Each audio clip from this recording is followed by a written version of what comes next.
How's your day going so far? Very well. Nice sunny day out here in BC. Yeah. Where in BC are you located? I'm in Caslow, British Columbia, which is about 50 minutes north of Nelson on Kootenai Lake. Kootenais Lake. Okay. So did you grow up in the Kootenays? No, I grew up in Banff. Wow. I was raised in Banff, went through school there, and I was back and forth to Banff for a number of years. And at one time, I was VP at Brewster's in Banff, Oh, yes. and I left Banff in 1993 and came out to the Kootenays eventually. So how long were you in Banff at that time? Well, I was born in 1942. I went to Banff in 1948 when my family moved there from Cochrane. Okay. And so I was in Banff from 1948 until I finally permanently left in 93. There was a few years along the way when I was in different parts of the world on jobs and things like that. So, Yeah. Your first book, Terry, it's speaking about the stations in Banff and what life was like for you there. Maybe for the listeners, we can start off by talking about your first book and how you kind of got started in finding a love and a passion for trains. yeah, I think that passion for trains has been in my blood. I was born into a railway family. My father was the agent in Cochrane, then we got transferred to Banff. And as the station agent, he was sort of in charge of the operation. Part of the deal was that the station agent had a residence, and it was located in Banff on top of the station. So from our balcony that overlooked the platform and the tracks, I used to sit out there when I was a kid for hours on end watching the trains come and go, because back in those days, 12 months of the year, we had 4 passenger trains east and 4 west every single day. And they were transcontinental trains, incidentally. And then in the summer, we had a 5th train that was called the Mountaineer, and it came out of Chicago and Minneapolis, then up into Canada. And it was a pure tourist train, really. And that operated the same season as the Banff Springs, which in those days was a summer-only hotel. So I think my passion for trains and all things trains began when I was about 5 or 6 years old, and lived at the station and used to run around and watch people getting off and on trains. So yeah, it's been a long time, especially passenger trains. It's been a long time passion of mine. I think as you grew older, Terry, you actually ended up working at the station as well for 5 years or so, didn't you? Yeah, I had always wanted to do. My brother was 4 years older than me, and he became a redcap at the station, putting bags off and on the trains. And I always wanted that job. And initially, when I was a kid, to me, that was the pinnacle.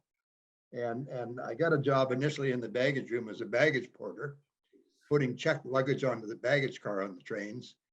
And probably, I think it was in 1959, I ended up getting what I considered my plum job as a redcap. And I worked there through the summers right through 1962. So yeah, I had 7 years at the station working, plus all those years that I actually lived there. That first book was really about the period of 1948 through 1962, and it was my memoirs of working there and the trains and the people, and yeah. That station, it's still there, isn't it? It's still placed out there. Yes, it is. And it was sort of falling apart because when the passenger trains started disappearing in 1990, the Canadian was pulled off of that line. And the station was in a pretty bad state of deterioration.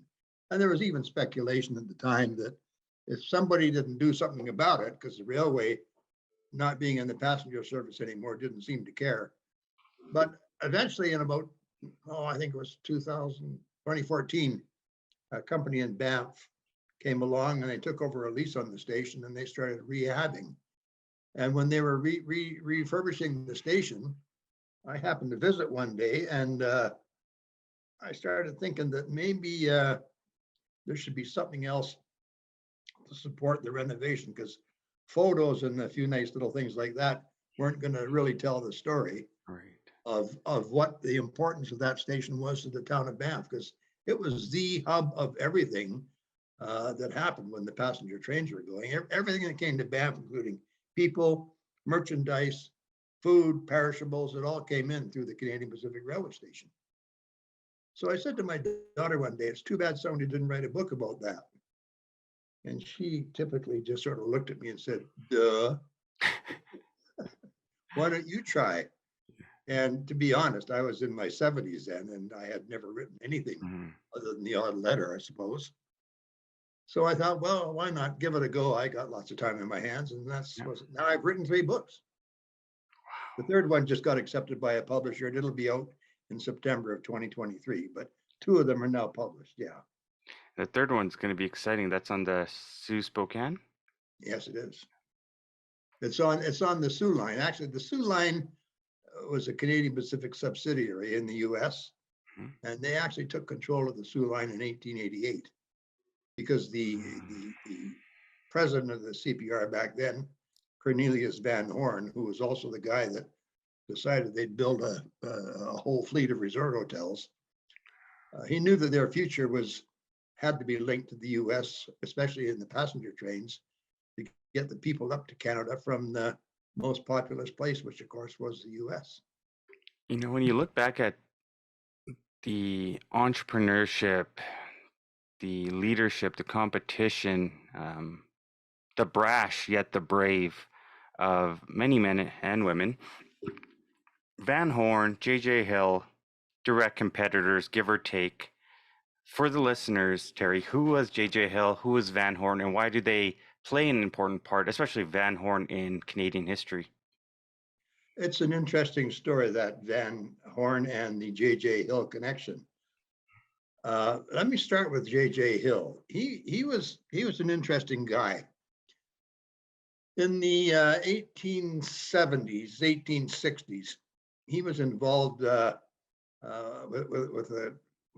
the fur trade in Manitoba.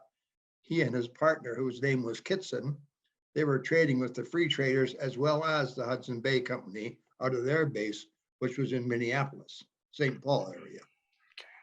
They eventually graduated to a fleet of riverboats on the Red River and going up to the Red River Colony, which eventually became Winnipeg. And in that time period, he met Donald Smith and George Stephen, who were the initial founders of the CP Rail Syndicate.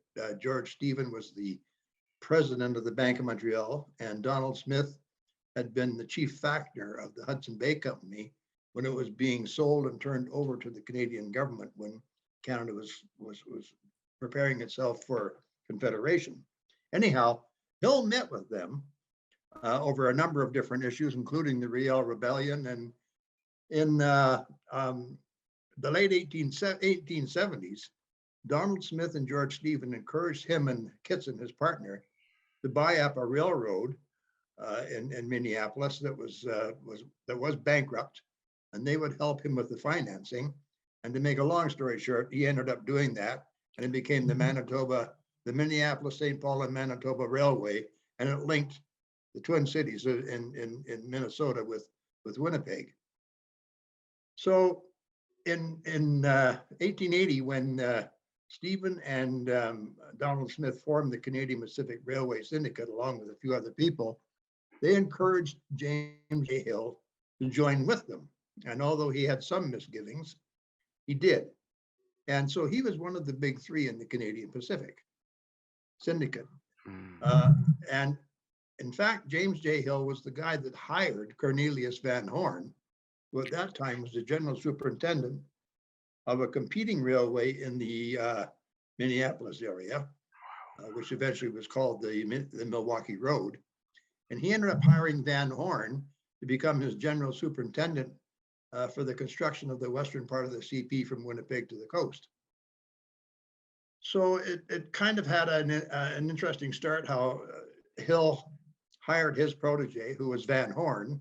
And then by 1883, they started to go sideways in a number of issues, including the route from Toronto across the northern part of Lake Superior to Winnipeg.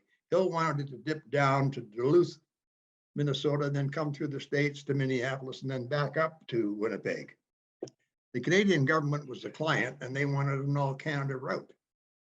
But Hill wanted it to come down through his part of the world, not surprisingly, because he also happened to own a railroad that would link it. Anyhow, they had a falling out, and he was quite surprised that his protege, Van Horn, didn't support him. And that began about a 40-year feud that never, ever, ever healed over. In a rage, Hill said, "That's it, I'm pulling out of the syndicate and I'm going to build my own railroad."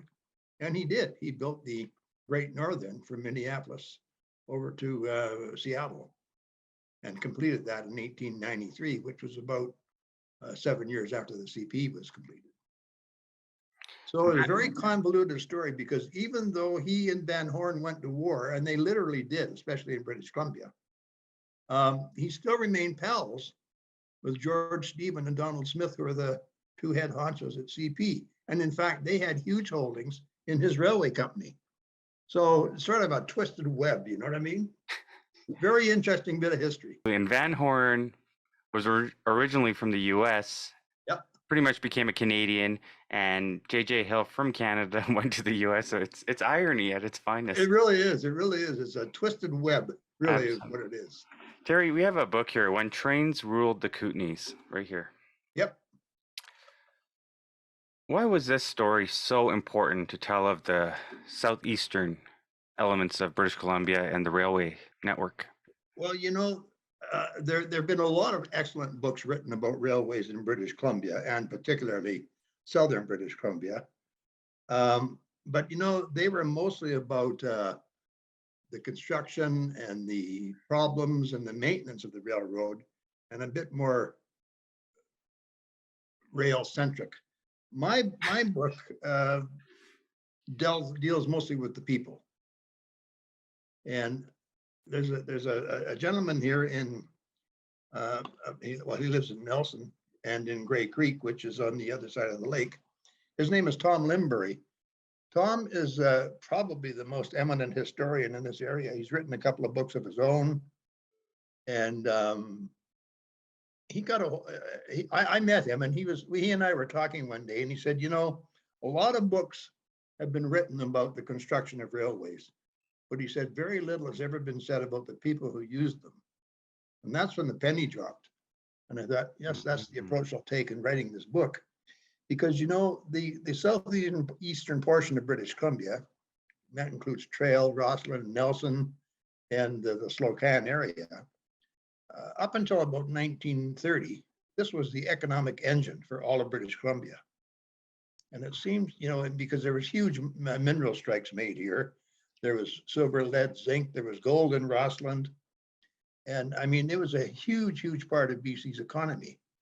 At one time, Nelson was 10,000 people. This is back in 1890, 1900, as was Rossland. And in fact, the population of the Kootenays back in 1905, for instance, was 2.5 times what it is today. That's how huge it was. This big smelter was built in Trail, Cominco, which was owned at the time by Canadian Pacific. I mean, it's a huge smelter. It's one of the largest silver, lead, and zinc smelters. Didn't they just close in not long ago, right? It's still operative. Still operating. Okay. Yeah. There was one of them that closed not long ago, but there was a inactive volcano that would produce gold, if I'm not mistaken. Well, Rossland is where Red Mountain is, which is now a ski area. The Red Mountain is in fact an ancient extinct volcano. And they discovered gold there, and inside there were just veins going everywhere of solid gold. And it was one of the richest gold mines that had ever been discovered.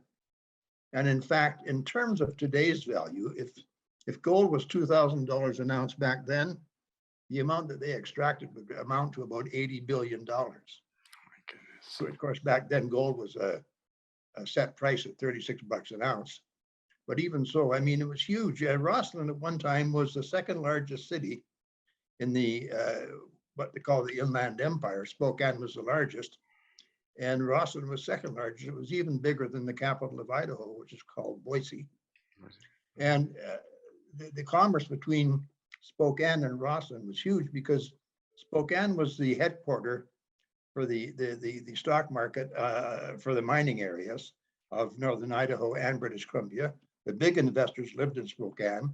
They had huge money invested in the southeastern British Columbia area, and not only including the silver, lead, zinc, and gold, but also the big coal mines in the Crow's Nest Pass.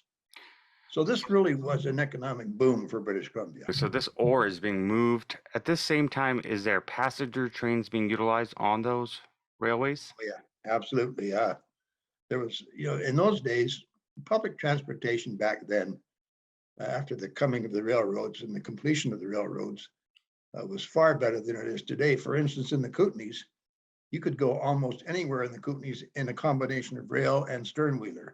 Both Canadian Pacific and Great Northern had these big paddle wheelers on the lakes and the river systems here. So you could go from Nelson, for instance, on a paddle wheeler, on a sternwheeler, up to Caslo. You could jump on the train and go from Caslo to the cusp, get back on another boat and go up to Arrowhead, which is a town that's no longer in existence, and get on the train and go to Revelstoke. Then in Revelstoke, you could go east or west across Canada on the Canadian Pacific.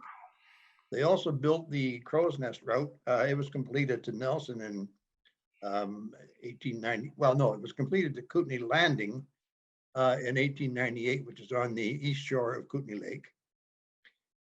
Excuse me, just north of Creston. And from there, you took a 4-hour sternwheeler trip over to Nelson and got back on the train and continued west. Everything in this area was linked. And I think one particular story that sticks out is the gentleman I referred to earlier, Tom Limbury.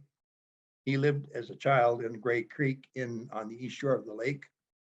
And his dad was an initial pioneer, came from England, and in 1915 established a homestead at Grey Creek, a general store, orchard, all the many things you had to do in those days to survive, Anyhow, pardon me, in 1911, and then when the war broke out, First World War in 1914, he went back to England, enlisted, and he spent 4 years in that war in the trenches and fortunately survived.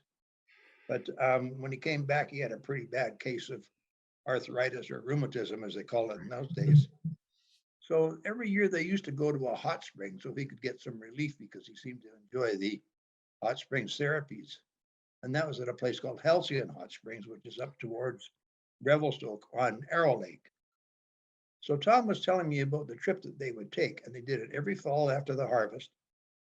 You would get on a boat at Grey Creek and go across to Proctor, which is on the west side of the lake, get on another boat, a connecting boat, and go up to Caslo. And he said we'd spend the night at Caslo, and he couldn't remember where, but probably a hotel. Then next morning they get on the train in the cusp, and in the cusp they would get on a connecting steamboat that afternoon and go to Halcyon. And that was the only way you could get there in those days because the roads had not been constructed.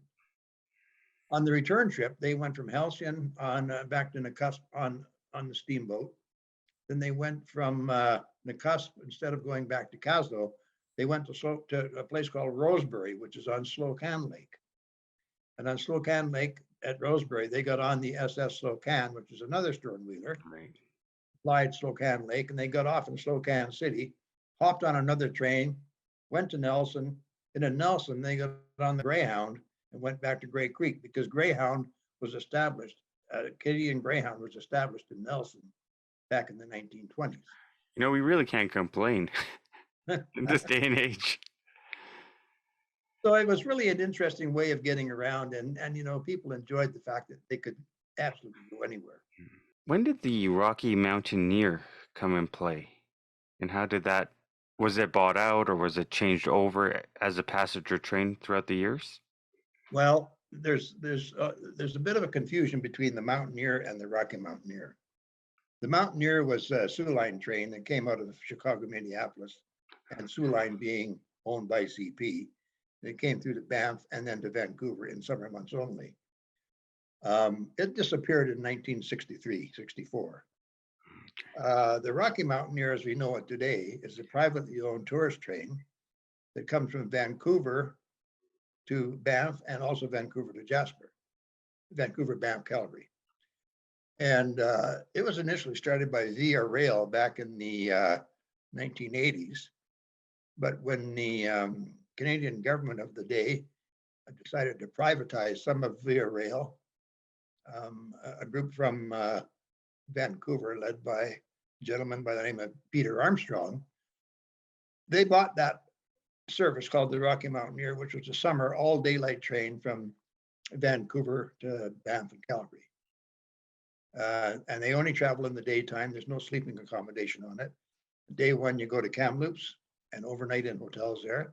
And day two, the train splits. Part of it goes to Jasper, the other part of it goes to Banff and Calgary. And it's become hugely popular and has been upgraded significantly to these terrific two-decker cars that they have. And it's really quite a wondrous sight. Yeah. Transparency skylights. It's beautiful. Yeah. Yeah. I was in High River over, I think it was, Canada Day. I was in High River. I saw one of the old stations there and had brunch in an old dining car. Oh, yeah.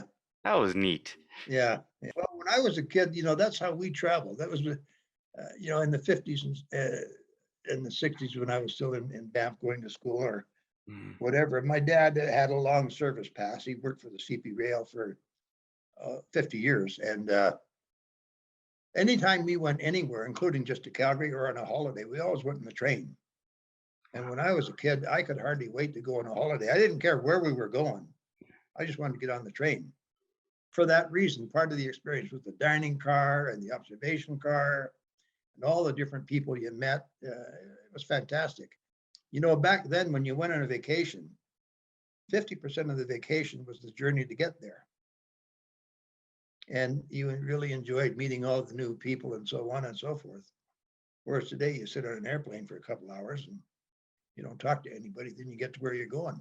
That whole traveling experience, in my mind, is gone, You're right. I mean, you sit next to someone awkwardly. You guys don't really look at each other. You just stare straight on the screen, and it's different. Well, also on a train, you got much more room and you can move around and you're not strapped in, Yeah, no, that's true. When you look back at history and life, if your parents were here today, Terry, what would they understand of this world and knowing their son now has created, well, almost 3 books now?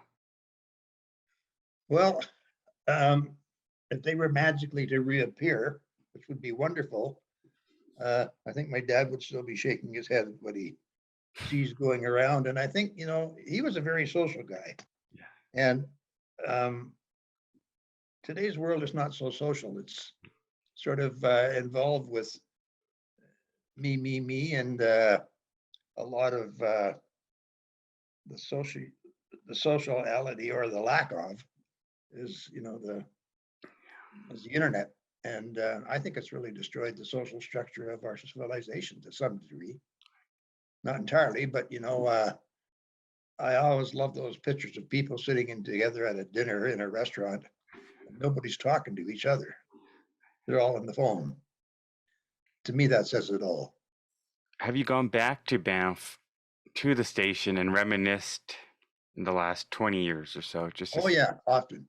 In fact, I spent a lot of time at the station in the last few years. I love going back there.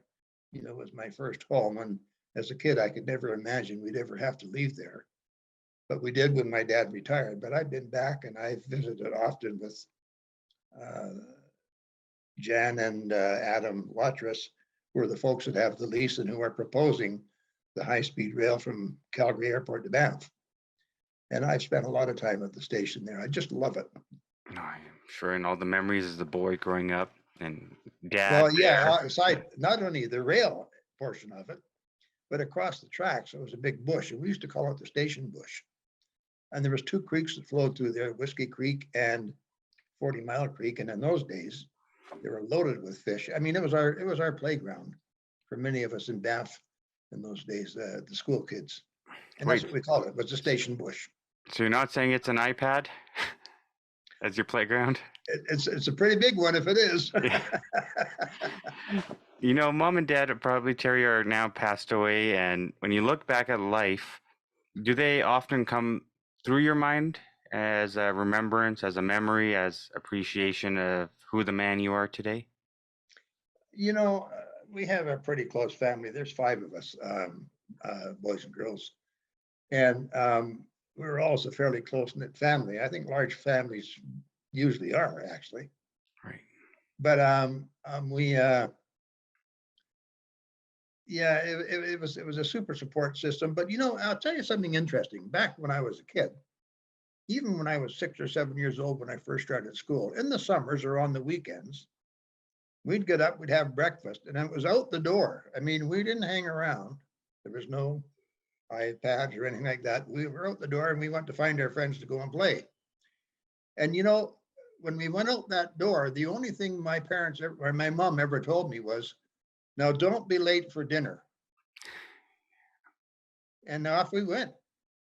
And we went over to that station bush or wherever it was we were going that day, maybe fishing on the Bow River.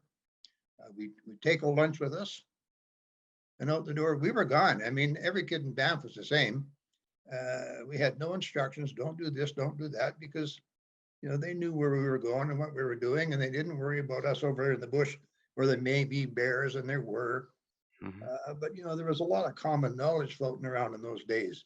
And there were certain times in the spring when you didn't go there because you knew they might be around scrounging for food or whatever.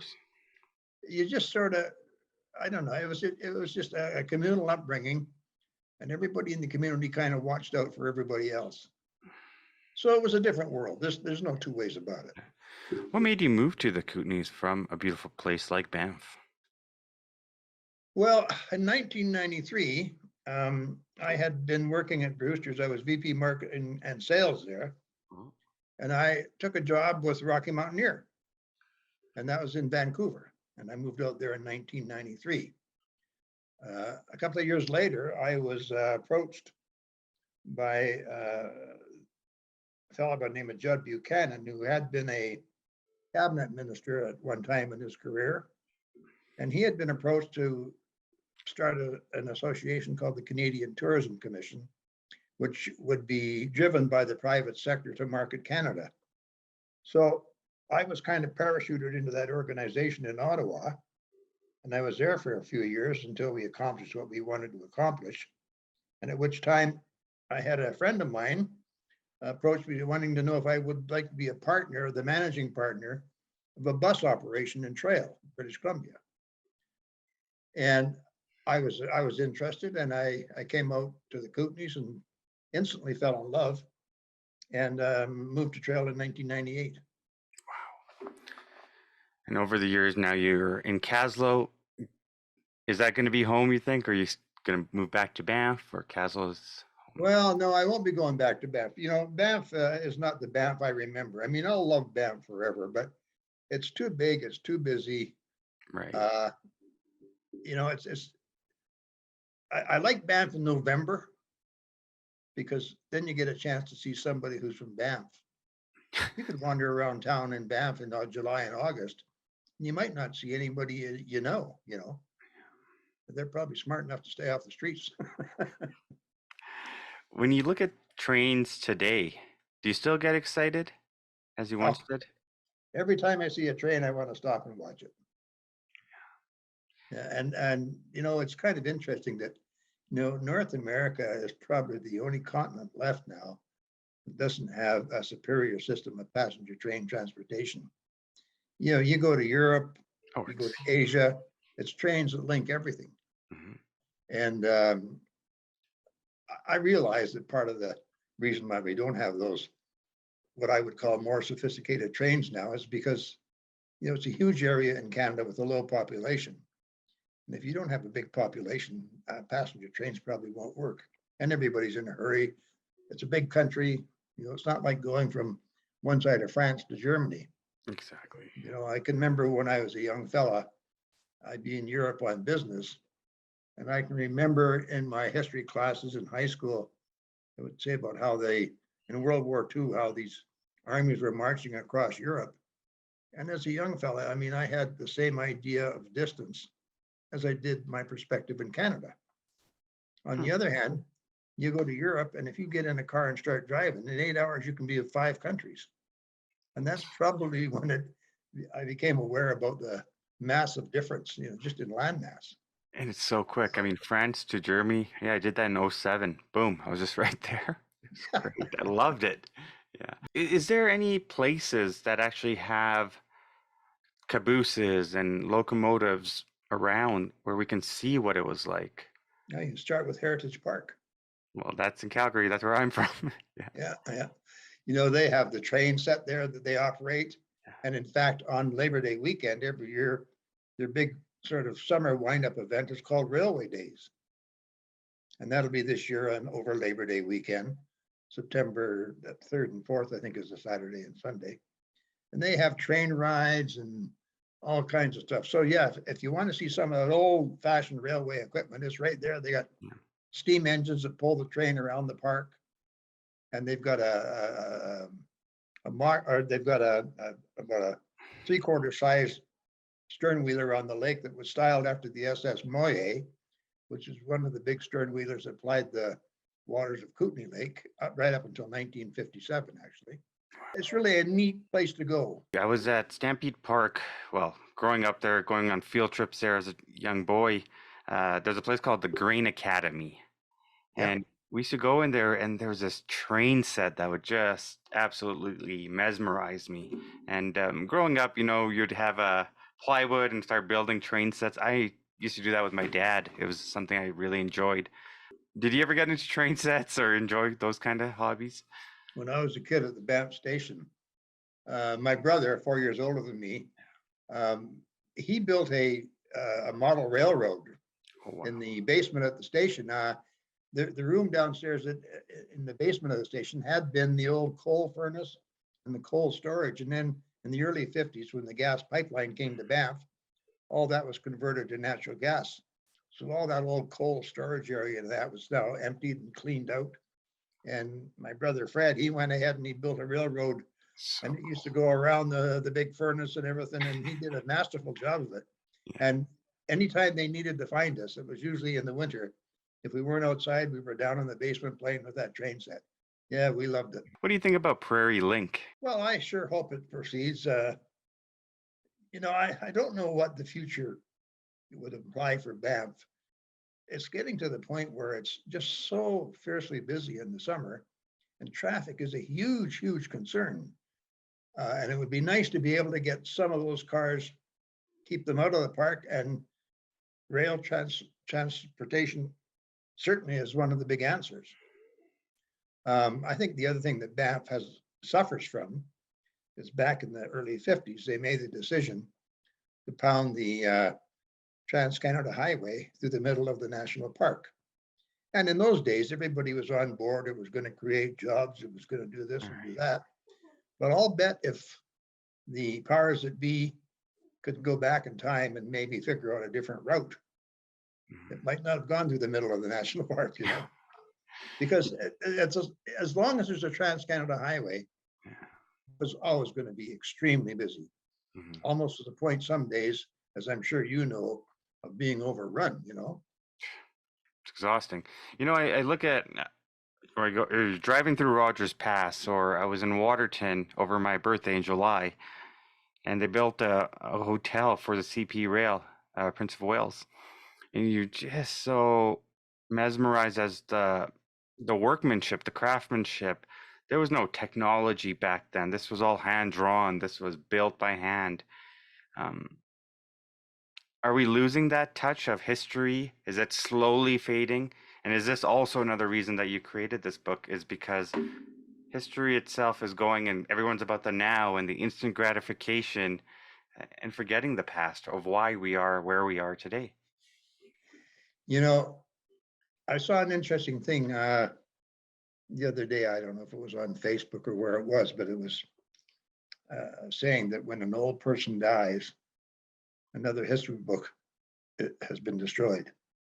It's true. I think that we don't have enough documentation. And as a matter of fact, one of the motivating factors for me to write the book, When Trains Ruled the Kootenays, was I came here in 1998 to the Kootenays, and I was unaware of much of what had happened here between 1888, when they discovered silver at Nelson, and the next 50 years.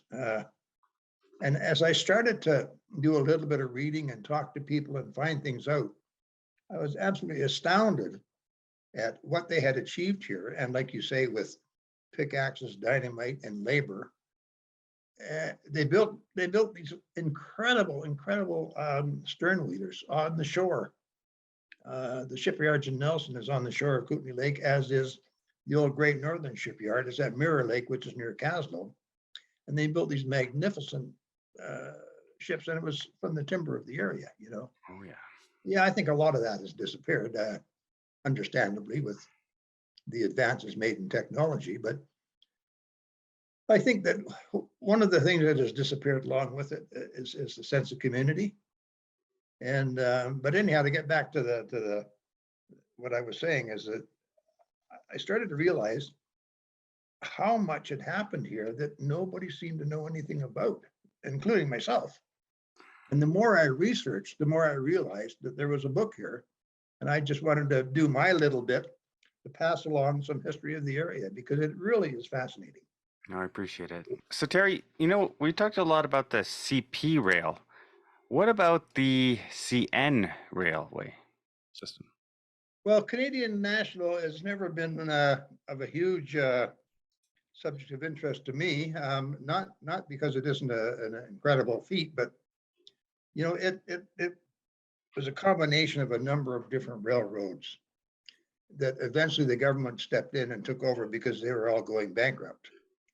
Um, for instance, the western part of what is now CN from Winnipeg to the coast was initially two railroads. One was the Canadian Northern, and the other was the Grand Trunk and Pacific. Canadian Northern built right through Jasper, as did Grand Trunk and Pacific, but the Canadian Northern continued west and went to Prince Rupert because it was closer to the Orient than the Port of Vancouver, for instance, by a number of hours sailing. And the Grand Trunk and Pacific went down the Fraser River, as did the Canadian Pacific, to Vancouver. And they sort of served the northern tier of the provinces of Manitoba, Saskatchewan, and Alberta, because as you know, CP was southern Alberta, southern Saskatchewan. And in 1919, both railroads had gone broke. And in order not to lose them, Canadian Pacific initially put in a bid to buy them, but the federal government in those days didn't want a monopoly. And they took it over themselves, and they changed it. The Grand Trunk they amalgamated with a line that the government had already built back in Ontario way prior to that. And they amalgamated the Canadian Northern, the Grand Trunk and Pacific, and they renamed it the Canadian National. Okay, and so that was sort of that's a short history of the Canadian National. I miss seeing photos and videos of what the trains used to look like, the passenger trains. So like the Canadian Pacific was all, well, I guess aluminum-like body. Well, that was their last addition to the Mhm. passenger service. It was called the Canadian. And that livery, those rail cars still run on the CN line across Canada, and it's still called the Canadian, and it's operated by Via Rail, which is a government crown corporation. So all that livery on the Canadians, that beautiful stainless steel with dome cars and all of that, that was all built in the 50s by the Budd Car Company in the United States. And it's been refurbished and rebuilt a number of times. But that's where that came from what they called the era of the streamliner. Okay. Prior to that, most of the railway cars are what they were called were heavyweights, and they were built out of slab steel. And CP's color was their trains prior to the Canadian, which was stainless steel. Their trains were painted in Tuscan red. Okay. And to the north of Great Northern, they had sort of a gray and green color combination, which had changed a number of times over the years, but they were distinctly different. I think it was Barney and Smith, right, that had created the passenger trains, or they were known for the fabrication. Well, they were one of the first deluxe car makers, and they were located in the United States, and many of their trains, for instance, the the first Sioux Spokane train deluxe, it was called, that went from Minneapolis up to the Canadian Pacific Main Line at Moose Jaw, coming up through North Dakota, and then through the Crow's Nest Pass and then down to Spokane. Barney and Smith built 6 train sets for the CP and the Sioux. And at the time, they were the most advanced cars in North America. That was in 1906. They were the first rail cars to have electric lights throughout, because prior to that, the passenger train lights were gas lights inside the cars. And they had these beautiful upholstered teak and mahogany inlaid bedrooms, and they're really, really fantastic cars. That's beautiful. When you look at the system today, the railway system in Canada, can it be better? Is there certain things we can add to it, remove certain tracks, certain paths? And is that ever feasible, or is it just more of a fantasy land of it?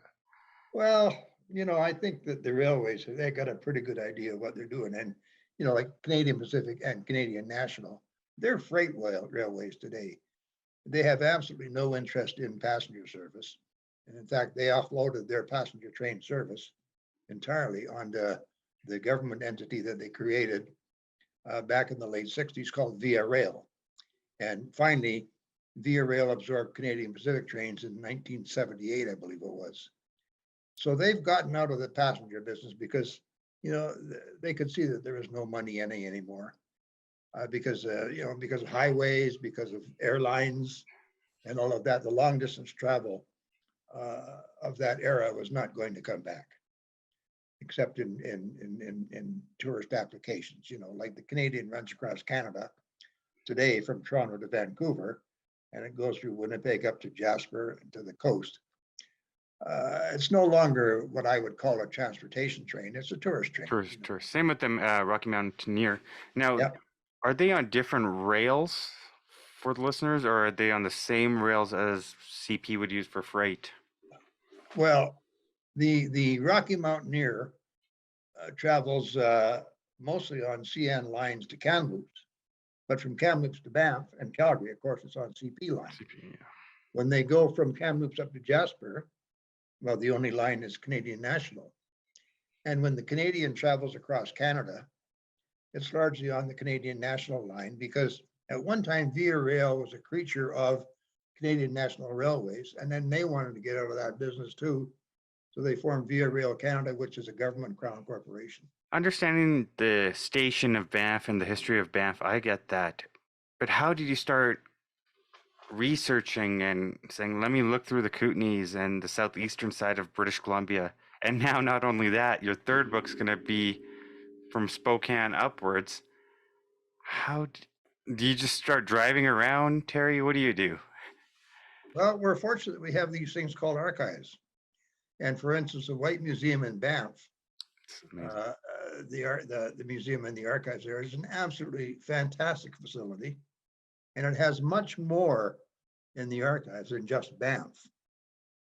Similarly, in Calgary, you've got the Glenbow Foundation and the Glenbow Museum and Archives, which has now been transferred up to a facility at the University of Calgary. I mean, the archives part of it. In Edmonton, you've got the Provincial Archives in Edmonton, which is an absolutely fascinating place. You want to know anything? Go there. Also regionally, for my book, When Trains Ruled the Kootenays, a tremendous amount of my research was done right here. The archives in Nelson is called Touchstones Museum. It's got a fantastic collection of the old photographs, many of which I used. It's got all the copies of the Nelson Daily Herald, which in its day was one of the most famous newspapers in Western Canada. For instance, the eastbound, they called it the Kettle Valley Express, that went from Nelson to Lethbridge to Medicine Hat, where it joined the Canadian Pacific Main Line. It couldn't leave Nelson until all of the Nelson Daily News had been printed and was loaded on the train, because they had huge distribution into Alberta and east. And the reason for that was, to go back to our earlier conversation, was that Nelson was the headquarters for the mining industry in British Columbia. So all the most recent transactions, stock trades, this and that, were probably more detailed in the Nelson Daily News than in any other newspaper in Canada. Nelson's one of my favorite towns in British Columbia. But whoever thought that town today was this hub back then? Yeah, it really was. And, it was a hub for the trains, for the stern wheelers. The shipbuilding yards were here. All of the ore was sent down to Trail to the smelter there. They discovered the Sullivan mine in Kimberley in the late 1890s, and it operated right up until the early 2000s. It was one of the largest single deposits of galena, which is an ore that contains silver, lead, and zinc in the world. And the amount of ore that came out of that mine is staggering. They even have an electric railway that went inside the mine. It was underground to haul the stuff back out. And of course, the train network was built to support that, to get it all to the smelter. Terry, you talk about internment of a friend of yours that you had spoken with in regards to Japan and their importance or I guess their connections to the railway system. Do you want to let the listeners know a little bit about that? I think you're talking about the internment camps. And Yes. yeah, well, during the Second World War, it's probably it was one of the least attractive pages in our history.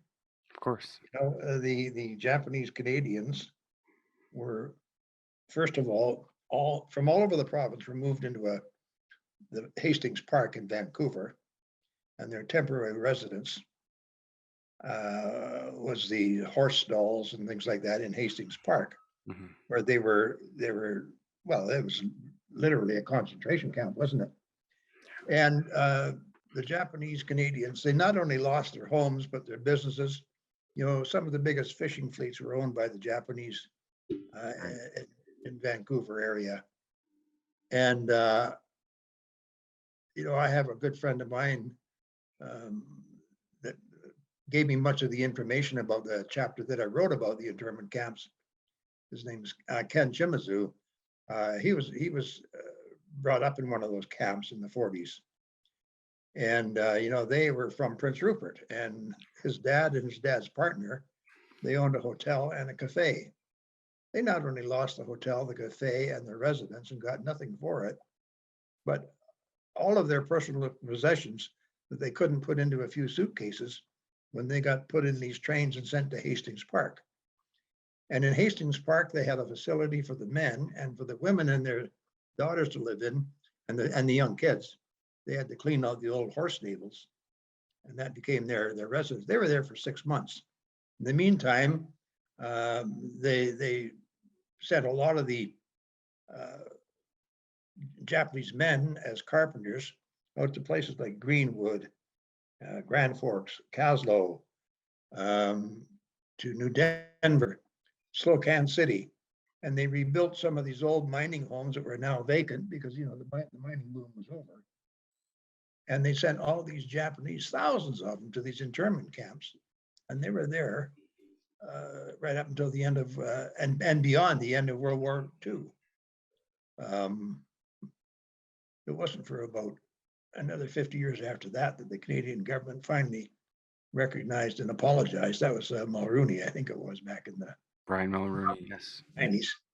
But it was a horrendous chapter, and it was followed shortly thereafter, although this isn't in the book, by the internment of the Doukhobors in that same area. It was really a tragic time in our history. And Grand Forks is known for that, right? The Doukhobors, that's what they're primarily known for. Yeah. Which? The Doukhobors in Grand Forks area? Well, the Doukhobors came to Canada. That's another interesting story, and somebody has probably written a book about it. But, the Doukhobors are from Russia initially. And a guy by the name of Leo Tolstoy, he was one of the major fundraisers to get them out of Russia because of the religious persecution that was going on at the time. They lived communally, and I guess the Tsar didn't like that very much. Anyhow, in 1899, a lot of the Doukhobor community, not 100% of it, but a huge chunk of it, arrived in Halifax. Okay. And a lot of it was financed by Leo Tolstoy, the famous author. And they initially moved to a place in Saskatchewan, and there's a site there still. It's called Verigan, Saskatchewan, because their spiritual leader was Peter Verigan. Over the next few years, most of them migrated to the Kootenais, where they became, there was an opportunity there with the building of the railroads and the mines. A lot of market gardens. That's largely how they made their living, was agriculture, and they spread from the Castlegar area as far as Grand Forks. So yeah, it's the concentration of the Doukhobors was in the Kootenais and right over to Grand Forks, which is on the edge of the Kootenais in what's now called Boundary County. 20, 30 years from now, if someone's looking and stumbles across your book, what do you hope people get from your books, Terry? Well, I just hope that there'll be an understanding of this. This is what happened. I mean, it did happen. And, I can go back to the 50s and 60s when I was in school. I never heard about any of this. I had no idea of the importance of that part of British Columbia to the economy of Canada, or how that part of the West was settled, or, it just wasn't. It seems to me when I was in school that the history of Canada ended at the Saskatchewan border. It was Ontario, Quebec, Upper and Lower Canada, and the Red River settlement in Manitoba. And after that, nothing else happened, That's exactly what I learned about. Yeah, the Hudson Bay and the company and the fur trading, and that's all. Exactly. You're right. Yeah. If I didn't read your book, Terry, I wouldn't have known all this too. So thank you so much for this. Well, it's my pleasure. One of the quotes here says by Van Horn, "Nothing is too small to know, and nothing is too big to attempt." What does that mean to you? Well, it means to me that back then we had real entrepreneurs. Van Horn was a guy that, I think he was extremely intelligent. Obviously, he was an incredible railway guy, but he also was a visionary. He had this vision of, one of his other famous quotes is, "If we can't export the scenery, we'll import the tourists." And that was on that basis, to get people on his rail line, that he decided they had to have the Canadian Pacific resorts, that were right across the country, from the Algonquin in New Brunswick to the Chateau Frontenac in Quebec. But, the major resorts in the Canadian Rockies were the first ones built. The first one was Mount Stephen House and Field and Glacier Park and the Glacier Lodge at the base of the Ilocos Glacier in the Rogers Pass, followed by the Banff Springs, and then the Chateau Lake Louise, et cetera, and then he also had the vision to realize that in order to make us all work, it was fine to have people coming across the Atlantic on his steamboats, because he also had CP ships that he and Thomas Shaughnessy, his right-hand man, started in the 1890s and early 1900s. But he knew that the big feed had to come out of the United States, because that's where the big money was, and that's where the upper end of the carriage trade was located. And he knew that without that support in the States, that a lot of these resorts just wouldn't work. And that was probably one of the big reasons why they went after the Soo Line, because the Soo Line built these famous trains to Canada that served for 60 and 70 years. You think you build a railway, that's big enough. When you start thinking about resorts and... I suspect in today's political climate, were we to decide to build a Canadian Pacific Railway, it could never happen. No, everybody's going to be offended by something. Yeah. There'd be a stop every way, yeah, you couldn't do it. Yeah, it's interesting. People were more motivated then, I think, or there was hope. I don't know. Was there hope? Is that what it was you saw in people? I think there's an awful lot of people coming to Canada from other countries in the world with the hope of a better life and bigger dreams, and that, that maybe I could actually have something or accomplish something. Yeah. Because in a lot of those older settlements in other parts of the world, you knew your position and you better stick to it, sort of thing, huh? So right. Yeah. It's a land of opportunity, Canada. Yeah. Yeah. And it's a beautiful place to call home. And I can't wait to read your other book now, Terry. Well, I've got like I say, the two of them are in print, Yes. and the third one will be coming out in September of Right. next year, 2023. What era would this be right here? That was the first train in the Kootenais. It was 1894, and it came from what is now Castlegar to Nelson. Huh. Do you have a favorite locomotive before we get going? Well, I always, and there's one of them on display out at Heritage Park, the 5900s. They were called the Oh, Selkirk. yes. I love those. And, they used to put them on in Calgary for the haul over what they call the Big Hill, which is the Rockies.